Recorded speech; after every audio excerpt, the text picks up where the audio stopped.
One of the most useful things about this print management utility is its filtering ability. Now, at first, that does not sound that interesting, but when we look at the capabilities of these filters, it's actually pretty amazing. I'm going to expand this custom filters. Now, by default, it gives me a few filters, four actually. So I have printers with jobs, printers not ready. If for any reason a printer is offline, it would just show up in this printer's not ready. So that's pretty important. I also have a filter for all of my print drivers and a filter that contains all of my printers. Now, the only real significance of the all printers, if I have multiple print servers, instead of clicking on each print server, looking at the printers from the print server point of view, this will just give me a list of all printers, regardless of the print server it's actually on. But those are pretty basic filters. This gets much more granular. I'm going to right-click this custom filters, and I'm going to add a new printer filter. Well, I'm going to name this toner. I'm going to choose next in this list.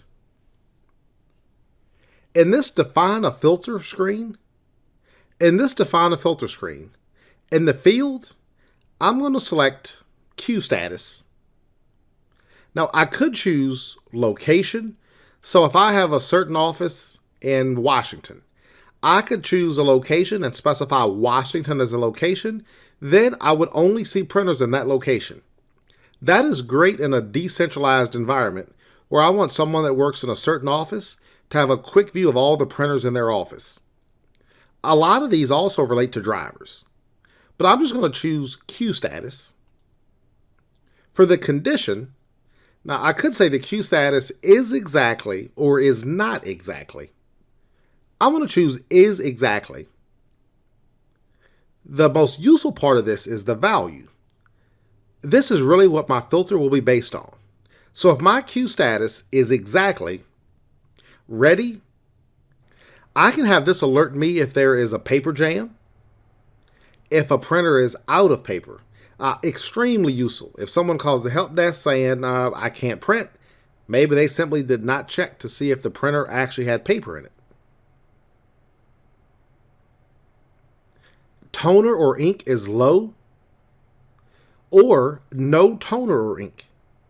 A common problem with laser printers is people will change the toner cartridge, and when they insert the new toner cartridge, it may not seat properly. They may not realize it. Although most printers will beep, they'll have red lights on them if it's not seated properly. So usually it will get your attention. But if somehow it does not have all those bells and whistles going off, this no toner or ink would be tripped. And it'd be clear it's not seated properly. Door open is an option. I had a printer that when you close the door, it was at the bottom of the printer. When you push in the door, it would click. You had to push it again and it would click again. Now, I call that double seating. Many people would close the door to the point they heard the first click. Then they would assume it's closed because they did hear it click. No one was able to print. Well, if that were to happen, I could have a filter that specifically detects door open on the printer. So anything in this list we could actually choose. So that's a very detailed list. Well, I'm just going to choose toner or ink is low. And I'll say next for that. I can have this send an email. So I could specify the recipient of the email. Maybe that's the help desk.